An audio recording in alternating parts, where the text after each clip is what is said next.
podem sentar, queridos. Obrigado, gente. Aleluia.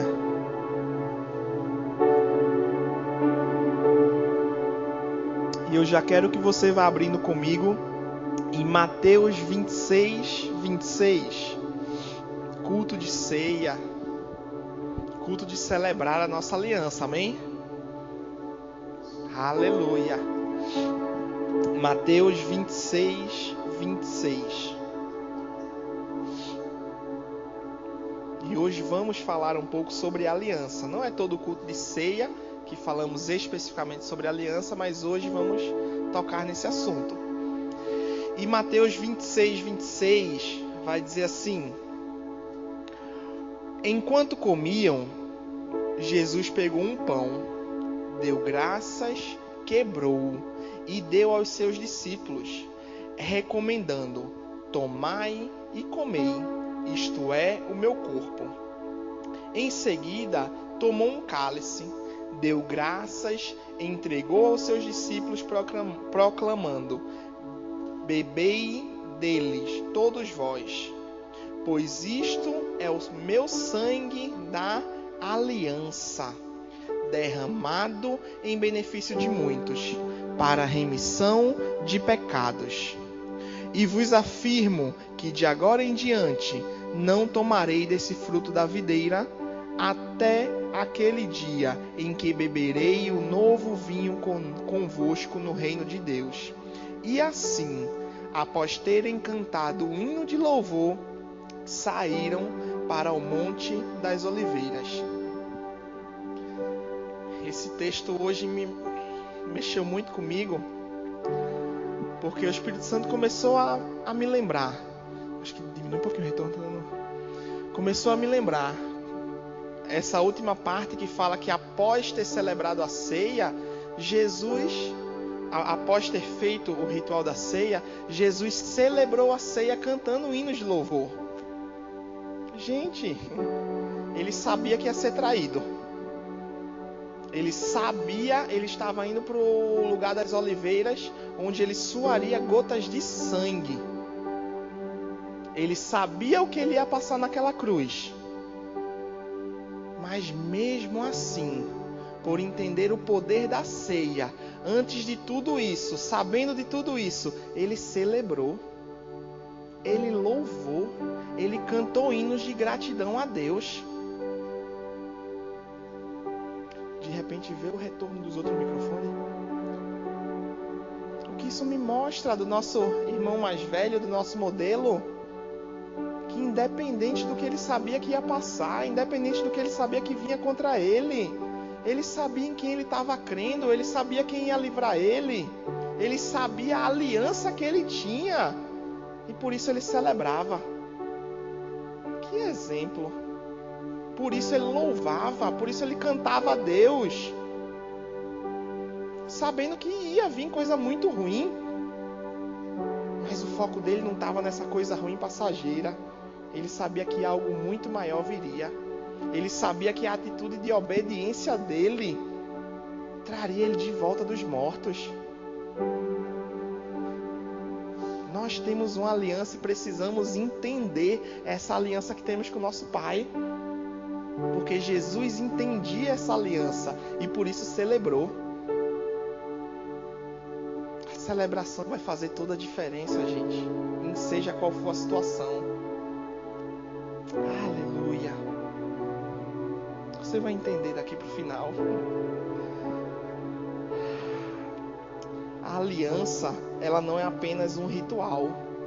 O culto de Santa Ceia, gente, não é apenas um ritual onde eu venho mais bonitinho, ou misericórdia para quem vai escutar a gente no YouTube, só vem no culto de ceia. Crente congrega, amém? Aleluia. Não é simplesmente um culto mais importante, é um culto de celebração, sim. Lembrar aquilo que a gente tem, quem a gente pertence, o que Ele fez pela gente. É importante sim. É importante sim, mas nossos dias após o culto de ceia não podem ser como se não tivesse tido um culto de ceia. Nossa celebração da aliança deve ser algo constante, gente. Se for uma vez por mês, meu Deus, que preço que Jesus pagou pra gente fazer de forma tão banal. Aleluia. Eu quero trazer novamente o conceito de aliança para você. A aliança, segundo a Bíblia, é um contrato, um acordo, o mais íntimo, sagrado, duradouro ou eterno dos relacionamentos. Eu sei que quando a gente fala contrato e acordo, a gente começa a lembrar da nossa sociedade de hoje, onde se faz contrato, se faz acordo e quebra quando quer. Onde as pessoas da sociedade, tá? Não a gente, não tem palavra.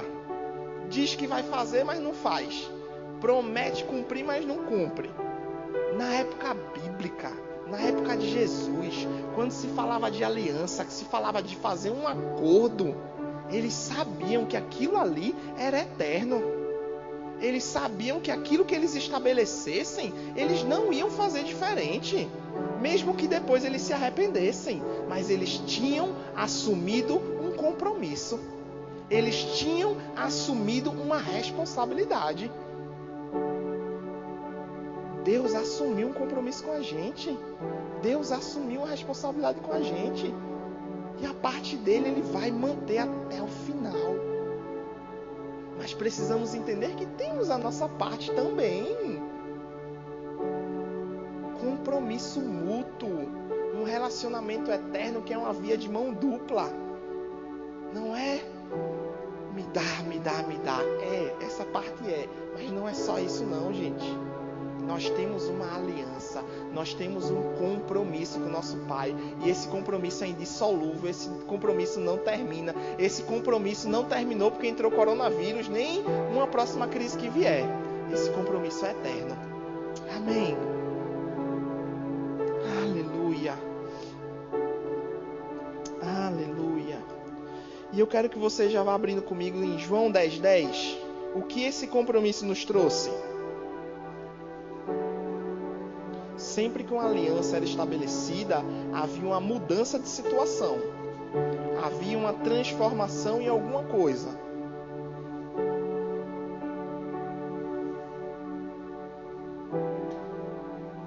João 10:10. João 10:10 vai dizer assim: o ladrão não vem senão para matar, roubar e destruir. Eu vim para que tenham vida, e vida em abundância. Vida em plenitude. Esse é um dos resultados da aliança nas nossas vidas. Ou pelo menos é para ser. Mas eu quero ler com você no versículo 9. Vamos lá, no 9. Jesus vai dizer assim: eu sou a porta. Qualquer pessoa que entra por mim será salva. Entrará e sairá e encontrará pastagem. O ladrão não vem senão para roubar, matar e destruir.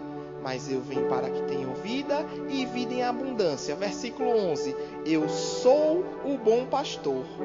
O bom pastor dá a sua vida pelas ovelhas. Primeiro de tudo, ele veio morrer por mim e por você, para que essa aliança pudesse acontecer. Sem ele morrer, não tinha como a gente estar aqui hoje. Não tinha como nossos pecados terem sido perdoados. Não tinha como eu e você ter comunhão com Deus. Ele veio e ele morreu. E ele disse: eu sou a porta para essa vida abundante. Eu sou a porta onde você vai entrar em mim e você vai viver o que Deus tem para você. Porque eu já disse muito antes de me converter: tô como Deus quer. Sem fazer nada do que Deus queria, dizendo que estava como Deus quer. Não tá não. Só tá como quem Deus quer, quem vive o Evangelho, quem vive a aliança, quem tem as atitudes correspondentes. Senão não tá como Deus quer. E isso fala de aliança. posso ficar roxo dizendo, estou como Deus quer, estou como Deus quer, estou como Deus quer. Mas se eu estiver mentindo, defraudando, passando calote, as consequências não é o que Deus quer, mas vão vir com força. Eu estou como Deus quer, é eu entender que eu tenho uma aliança, que eu entreguei minha vida para Ele e que eu tenho vivido o que Ele quer. Aleluia. Mas falar de aliança não fala só sobre passar pela porta, porque às vezes a gente acha que é isso. Entreguei a vida para Jesus, acabou. Vou ter essa vida abundante. Será? Vai o versículo 3 aí de João 10.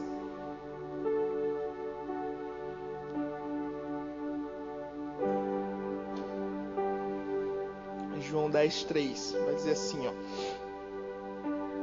Para esse, o porteiro abre a porta do aprisco, e as ovelhas ouvem a sua voz.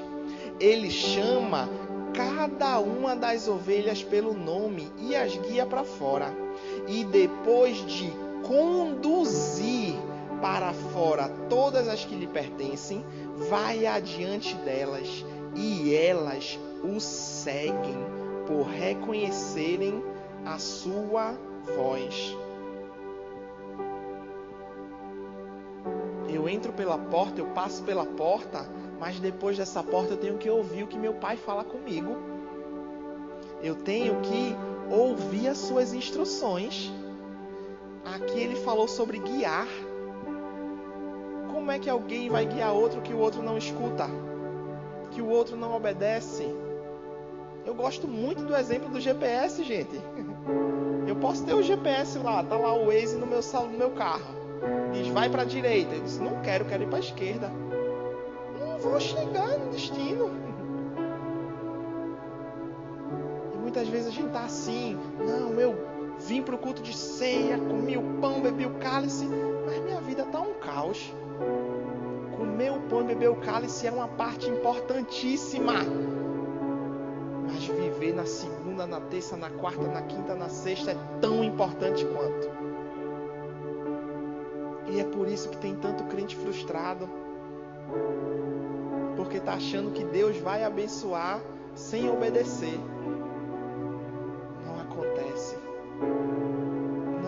Deus não é um Deus negligente. Meu filho, ele me pede algumas coisas e eu tenho um prazer muito grande de dar. Mas se ele está em desobediência, eu não vou dar. Porque eu não vou criar meu filho ensinando a ele que ele pode fazer o que quiser e que ele vai ganhar.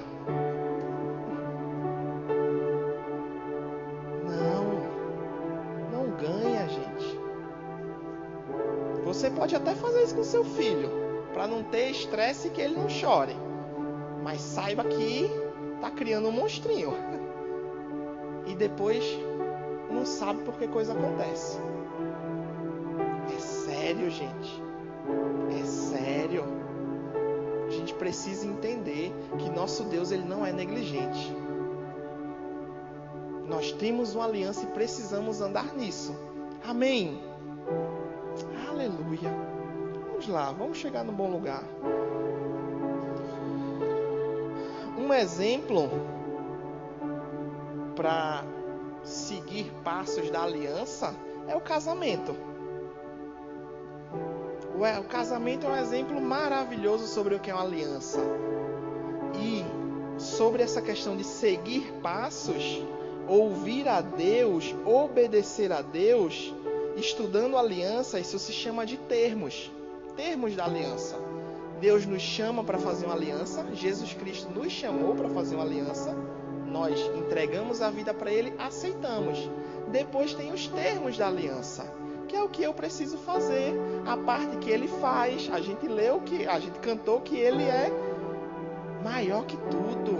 A gente canta que Ele é o nosso pastor e nada nos falta. A gente canta que Ele vai suprir cada uma das nossas necessidades. A gente fala que Ele nos cura. Isso tudo é a parte dele. E Ele tem feito. Mas em contrapartida tem a nossa. E eu quero dar um exemplo do casamento. Termos de um casamento é mais ou menos aqueles votos que a gente fala quando casa. às vezes fala por falar, né? Mas sabe que a gente é como se a gente estivesse estabelecendo termos, dizendo que a gente vai fazer aquilo. E eu quero ler para você os votos, aqueles mais comuns, tá? Prometo amar-te e respeitar-te. Vou repetir. Prometo amar-te e respeitar-te. Na alegria e na tristeza. Na saúde e na doença. Na riqueza e na pobreza. Por todos os dias da minha vida. Uma pergunta que não precisa me responder.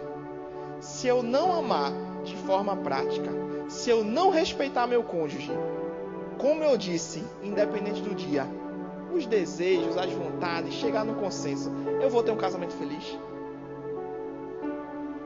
São termos que precisam ser estabelecidos, já foram estabelecidos, mas precisam ser praticados.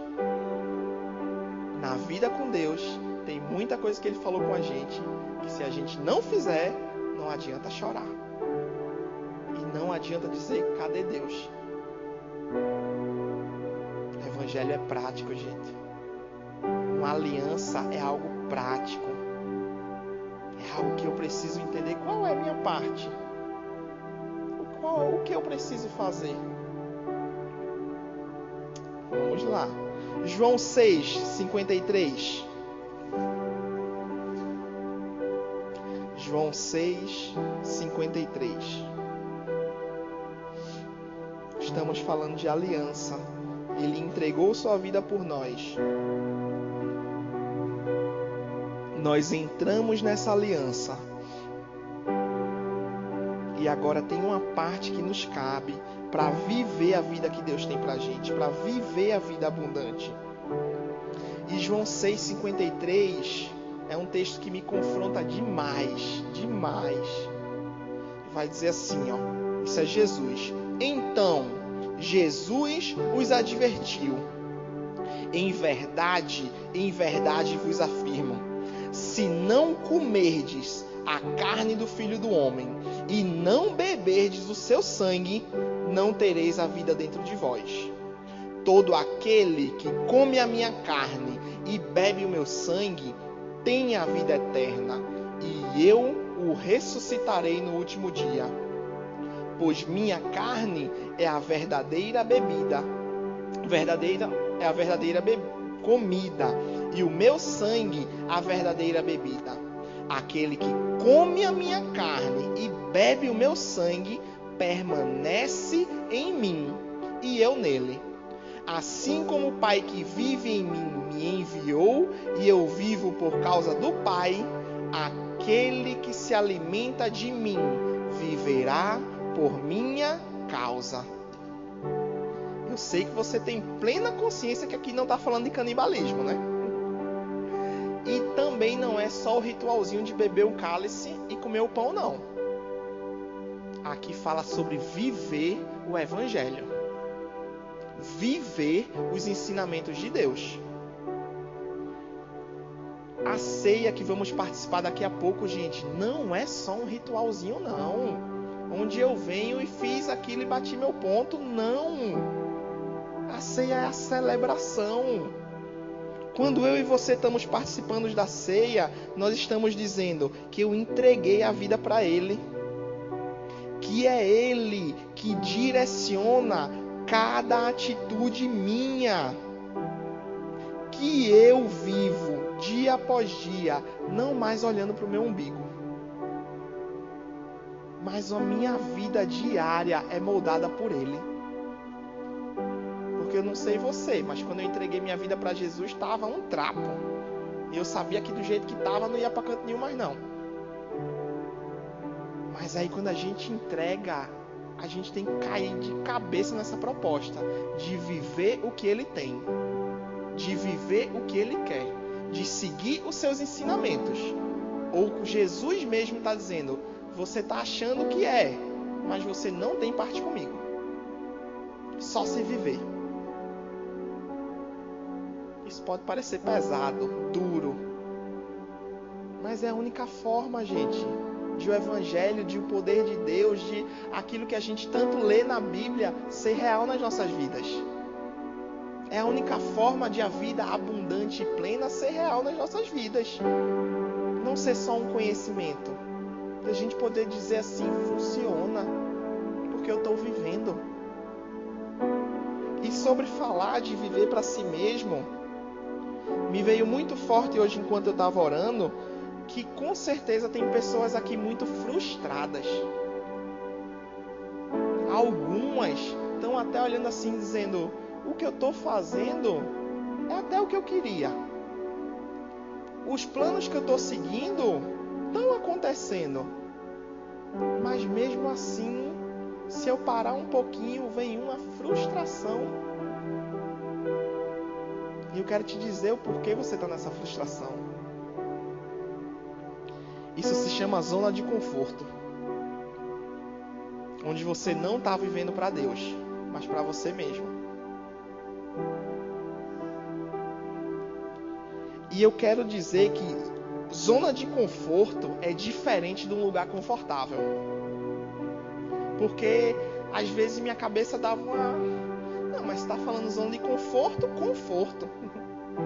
Não. Lugar confortável é você ir num dia de sol, aquele dia de inverno, aquele solzão, e você ir lagartear lá na Praça Soldado Adriano, com uma pipoca, um mate. Meu Deus, que lugar confortável. É bom demais. Mas zona de conforto, deixa eu te dizer o que é. É uma série de ações ou comportamentos que uma pessoa está acostumada e que mesmo que ela não goste do resultado atual da sua vida, ela não se move para mudar. É um lugar de paralisia e apatia, tanto espiritual como natural. Deus tem uma vida abundante, mas se a gente estiver vivendo para a gente mesmo, a gente vai estar numa zona de conforto assim. As coisas podem até indo bem, dinheiro pode até estar caindo na conta, mas é uma frustração, porque o bom é inimigo do ótimo. Não sei quem disse isso, não fui eu não, tá? Alguém já disse isso. Às vezes a gente está vivendo uma coisa que até é boa, mas Deus tem uma coisa ótima, melhor. E a gente está parado por quê? Porque a gente não quer mudar nosso jeito. Porque a gente não quer dar um passo diferente. E isso é zona de conforto, gente. Eu chamaria de zona de conforto, não, eu chamaria de zona do diabo. Porque quem está numa zona de conforto, geralmente... Eu já vivi muito em zona de conforto, tá, gente? Principalmente antes de me converter. Vivia um dia após o outro, trabalhava, saía, me divertia. Mas por dentro aquele... Quem tá sabe que angústia é. Quem tá na zona de conforto geralmente está com um caos dentro de si. E o caos dentro de si gera um caos na família. Gera um caos no trabalho. Gera um caos onde for. E alguém que está numa zona de conforto, ela bota a culpa nos outros.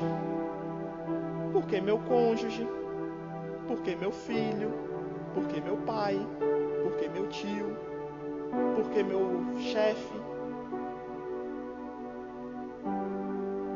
O que isso tem a ver com aliança, pastor?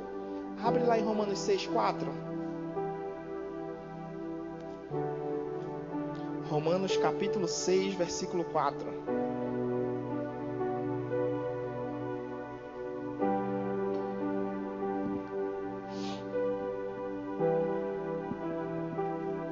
Aleluia.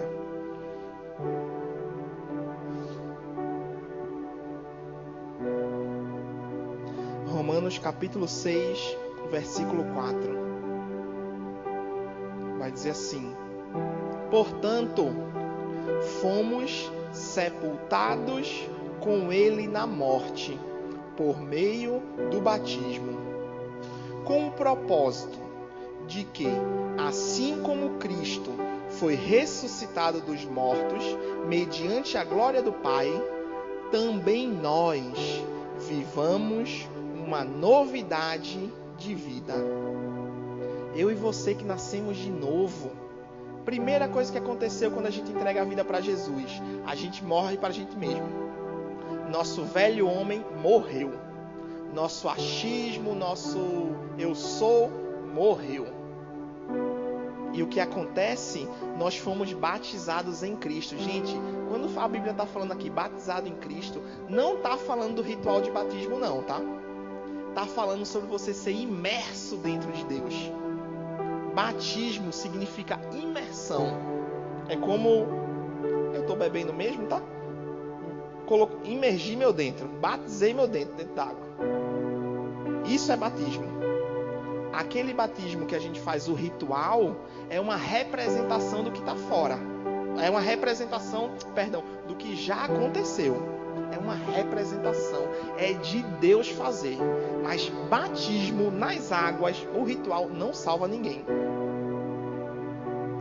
Tem muita gente achando que está salva porque desceu para as águas, mas não entregou a vida de fato para Jesus. Primeiro a gente entrega a vida para Jesus, depois é batizado com uma expressão, para que todo mundo saiba mesmo, é bom demais. Eu passei por isso e foi algo glorioso. Mas o que a Bíblia está dizendo aqui não é aquele batismo nas águas, mas eu e você termos entregue a vida para Jesus, estarmos imersos nele. Não é mais a minha vida, não é mais o meu achismo, é a vida dele em mim. É o que ele diz ao meu respeito, é o que ele quer que eu fale, é o que ele quer que eu faça. Como eu falei, se não me engano, foi quinta. Não está falando de todo mundo largar o emprego e vir ser pastor e morar na igreja, não. Está falando de eu vir sim para a igreja nos domingos, nas quintas e continuar crente durante a semana. Continuar crente em casa, continuar crente no meu trabalho. Minhas atitudes mostrar quem eles são. E aí a Bíblia fala que ele fez tudo isso para que vivêssemos uma novidade de vida. Uma vida que vale a pena. Uma vida que eu sei que eu estou, além de eu estar vivendo bem, eu estou impactando outros. Eu estou ajudando outros. Uma vida que eu sei que eu estou seguindo o que Deus está falando para mim. Se Deus está falando, mesmo que o resto esteja contra, vai mudar. Amém. E eu quero dar um exemplo para você, Êxodo 12. Vai lá comigo para Êxodo 12. Eu li essa história há pouco tempo, mas a gente vai ler de novo. Aqui fala sobre a saída do Egito e a travessia do Mar Vermelho.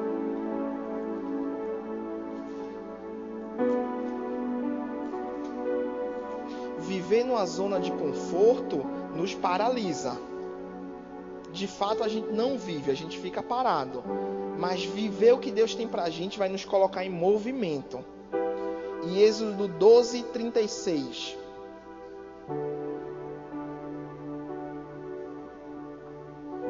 Aqui aconteceram as pragas. Aqui Faraó libera o povo para sair do Egito. E Êxodo 12, 36 vai dizer assim: Yahvé fez seu povo encontrar-se graça aos olhos dos egípcios, de maneira que eles lhe davam o que podiam e despojaram os egípcios. Os israelitas partiram de Ramassés até Sucote. Havia cerca de 600.000 homens a pé, além de mulheres e crianças. Pega essa imagem. O povo era escravo. Saíram da escravidão e o povo do Egito deu muita coisa a eles. Deu muito recurso a eles. Capítulo 13, versículo 21. Enquanto eles estavam saindo do Egito, enquanto eles estavam indo para o deserto, diz assim: durante o dia ia o Senhor diante deles, numa coluna de nuvem, para guiá-los no caminho, e de noite numa coluna de fogo, para iluminá-los. E assim podiam caminhar de dia e durante a noite. A coluna de nuvem não se afastava do povo o dia inteiro, nem a coluna do fogo durante a noite. Eram escravos, foram favorecidos por Deus, estavam indo para um lugar que Deus tinha mandado, tinha maravilhas acontecendo, coluna de fogo, nuvem, e aí Faraó se arrepende de ter mandado eles ir embora. E aí capítulo 14, versículo 10. Quando o Faraó se aproximou, os filhos de Israel levantaram os olhos, e eis que os egípcios vinham atrás deles. Tiveram grande medo, e então os filhos de Israel clamaram a Yahvé e reclamaram a Moisés. Não havia talvez número suficiente de sepulturas no Egito, e por isso nos tirasse de lá para morrermos no deserto? Por que nos tratas assim, fazendo-nos sair do Egito? Não é isso que te dizíamos no Egito: deixa para que sejamos escravos dos egípcios em paz. Escravo tem paz, gente? Pois melhor fosse servir aos egípcios do que morrer no deserto. Deus fez maravilhas. E vamos se analisar, tá? O que Deus já fez pela gente? Quando o que a gente não desejou, não imaginou ou não planejou acontece, qual nossa atitude? Ir logo contra Deus, porque Ele não está vendo?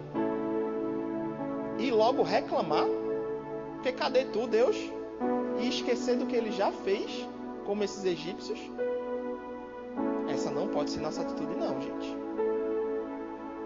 Nossa atitude deve ser a de Cristo, mesmo sabendo que ia vir coisa ruim. Ele louvou, porque ele sabia que Deus não o deixaria só.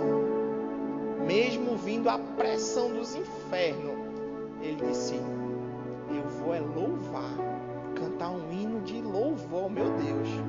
Eu sei a aliança que eu tenho. E mesmo que o diabo se levante com todo o seu poder, eu não vou focar no que o diabo está fazendo, não. Eu tenho um Deus. E vamos ver a resposta de Moisés. Então Moisés encorajou seu povo dizendo: não tema, permaneça firme e vereis o que Yahvé fará hoje mesmo para salvar a todos, porquanto os egípcios que vede nesse momento nunca mais o tornareis a ver. E Yahvé combaterá por vós. Quanto a vós, acalmai-vos e ficais calados. Se não consegue louvar a Deus, pelo menos fica de boquinha fechada.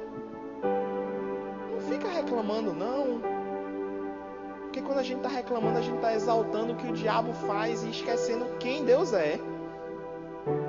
Quando a gente está murmurando, a gente está dizendo assim: o que o diabo faz é muito mais forte do que o poder de Deus. E o versículo 15, que é onde eu queria chegar: então o Senhor indagou a Moisés: por que clamas a mim?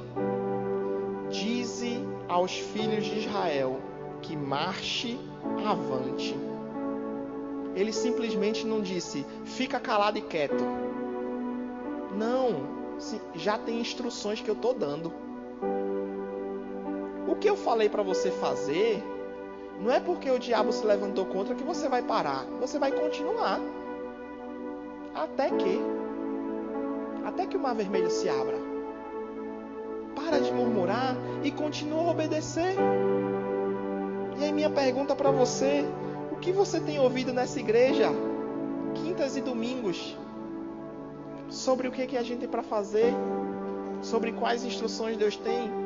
Ih, pastor, nem me lembro. Pois é. Diz muita coisa. Tem canal no YouTube, tá? Que tem bastante áudio lá. Volta lá, escuta. Mas o que Deus já tem dito? Qual é a questão? A gente quer fazer hoje, Deus responda amanhã e se manifeste depois de amanhã. Eu também quero isso e creio nisso o tempo todo. Mas quando não acontece no dia que a gente quis, gente, a gente permanece firme, sem reclamar. Deixa eu te dar um exemplo no Novo Testamento disso. Lucas 1. Quase encerrando já. Lucas 1. Nós temos uma aliança. E essa aliança com Deus requer algo de nós. Requer uma posição de confiança em Deus. Requer saber o que a palavra dele diz e obedecer. Sair da zona de conforto. Ah, pastor, não sei como fazer isso não. Estou aqui, ó, segunda, terça, quarta, quinta e sexta, das 2 às 6 da tarde. Vem conversar comigo? Não posso nesse horário. Vamos marcar um horário que você possa? Eu te ajudo pela palavra. Com certeza já tem no seu coração o que é para você fazer. Só vou trazer uma luzinha. Aleluia. E Lucas 1:5. Vê só. Na época de Herodes, rei da Judéia, havia um certo sacerdote chamado Zacarias, que fazia parte do grupo sacerdotal de Abias. Isabel, sua esposa, também era uma das descendentes de Arão. Os dois andavam na justiça aos olhos de Deus e obedeciam de forma irrepreensível todos os mandamentos e doutrinas do Senhor. Contudo, eles não tinham filhos, porque Isabel era estéril e ambos avançados em idade. É engraçado, né? A Bíblia falar que eles obedeciam a Deus em tudo. E eles tinham problema? A gente acha que é só com a gente, né? Mas saiba que se você está obedecendo a Deus em tudo, esse problema não vai continuar. Agora é necessário permanecer. Vamos continuar. Em certa ocasião, versículo 8. Em certa ocasião, quando seu grupo estava de serviço, Zacarias ministrava como sacerdote diante de Deus. Ele foi escolhido pelo sorteio, de acordo com a tradição dos sacerdotes, para ter acesso ao altar dos Santos dos Santos e ali oferecer a queima de incenso. E chegando o momento da oferta de incenso, uma multidão de pessoas estava orando do lado de fora. Foi então que um anjo do Senhor apareceu a Zacarias, à direita do altar de incenso. Assim que Zacarias viu, ficou perplexo, e um grande temor o dominou completamente. Entretanto, o anjo assegurou: não tenha medo, Zacarias. Eis que a tua súplica foi ouvida. Isabel, tua esposa, te dará à luz a um filho, e lhe porás o nome de João. Ele te será motivo de grande felicidade e regozijo, e muitos se alegrarão com o seu nascimento. Pois ele será grande aos olhos do Senhor, jamais beberá vinho, nem qualquer outra bebida fermentada, e será pleno do Espírito Santo desde antes do seu nascimento, e conduzirá muitos filhos de Israel à conversão ao Senhor seu Deus. Ele avançará na presença do Senhor, no mesmo espírito e poder de Elias, com o propósito de fazer voltar o coração dos pais aos seus filhos e os desobedientes à sabedoria dos justos, deixando um povo preparado para o Senhor. Então, Zacarias indagou o anjo: como pode certificar-me disso? Ou, o que é que tu acha que tu é para conseguir fazer isso comigo? Tô velho, cheio de problema. Esse problema aí é muito maior. E esse aí que tá falando, nem que se fosse um anjo falando. Continuando. Pois já sou idoso e minha esposa igualmente de idade avançada. Ao que lhe replicou o anjo: sou Gabriel, aquele que está permanentemente na presença de Deus, e fui encarregado de vir para falar e transmitir essas boas notícias. Porém, eis que permanecerás em silêncio ou calado, pois não conseguirás falar até o dia que venha ocorrer tudo quanto te revelei, porquanto não acreditaste nas minhas palavras, as quais, no seu devido tempo, se cumprirão.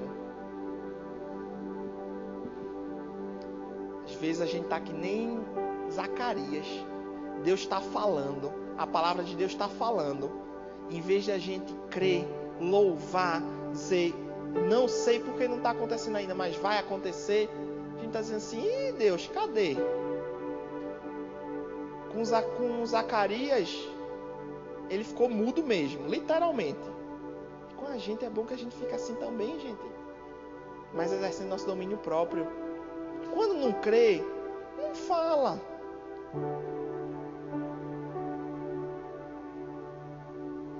Se alimenta da Bíblia até crer, e aí fala o que a Bíblia diz.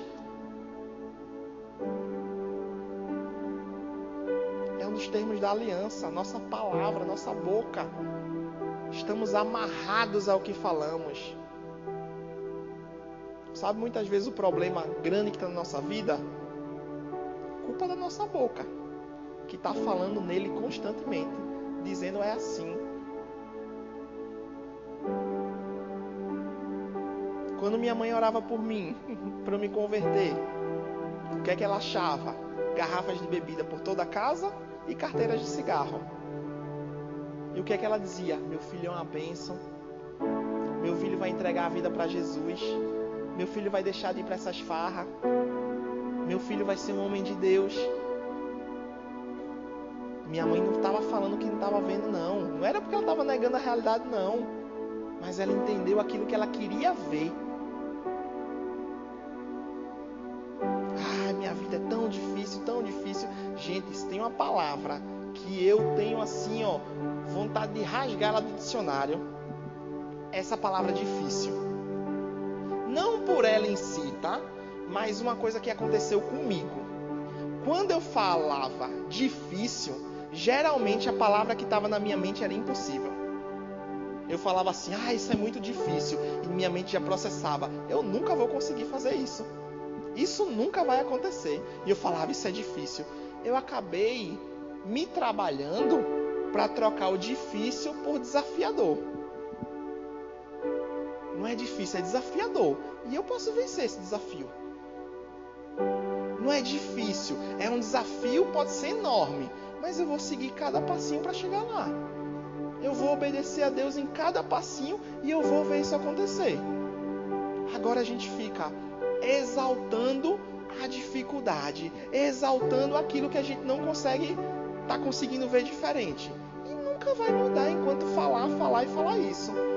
Agora, quando eu digo, eu creio que meu Deus é poderoso, eu creio que meu Deus vai me dar sabedoria, eu creio que meu Deus vai me mostrar como, eu creio que meu Deus está me guardando, as coisas vão mudando, gente, porque nós temos uma aliança, e se seguirmos essa aliança vai acontecer. Para finalizar, vamos lá em Isaías 1. Nós temos uma aliança com Ele. A parte dele está garantida. Nós já entramos pela porta, pelo que eu estou vendo aqui, todos. Agora precisamos ouvir a sua voz e seguir os seus ensinamentos.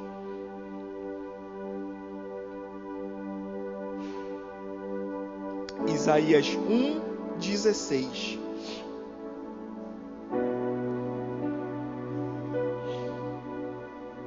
Ide, lavai-vos, purificai-vos, tirai da minha vista as vossas muitas e mais obras.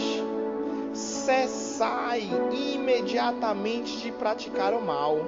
Aprendei a fazer o bem. Buscai o direito. Corrige o opressor. E nessa noite, hoje, quando estava orando de tarde, quando me vinha isso, buscar e fazer o certo, pare de fazer o mal. Gente, muitas vezes o mal está disfarçado de uma desobediência pequena. É mal, continua sendo desobediência. Desobediência. Se eu digo para o meu filho, Benjamin, não coloca o sapato em cima do tapete, e ele coloca, é uma desobediência. É pequena, mas é uma desobediência. E tem coisa atrapalhando a vida da gente que às vezes é tão pequeno, mas é uma pequena desobediência.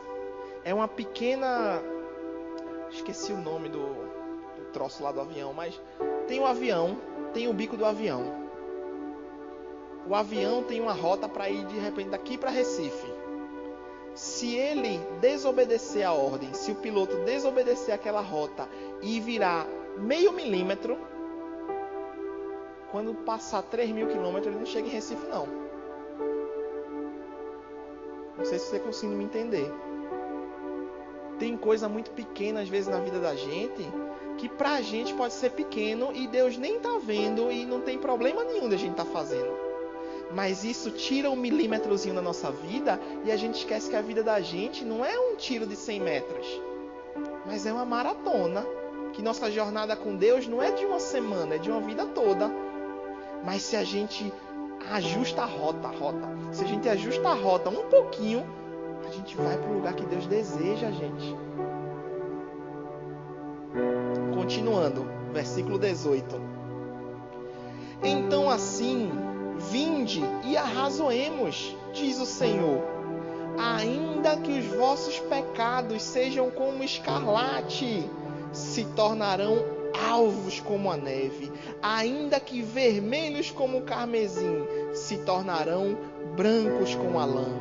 Se quiserdes e me ouvirdes, comereis o melhor dessa terra.